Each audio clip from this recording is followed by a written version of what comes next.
Hi everyone, today we'll talk about how to fix or how to solve the problem of blocked account on Picsart app.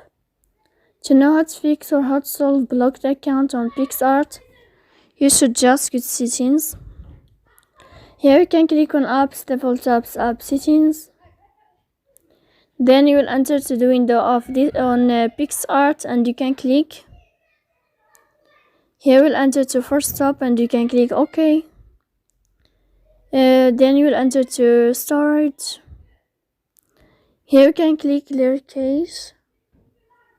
Don't click clear data because that can cause you errors or can delete your account.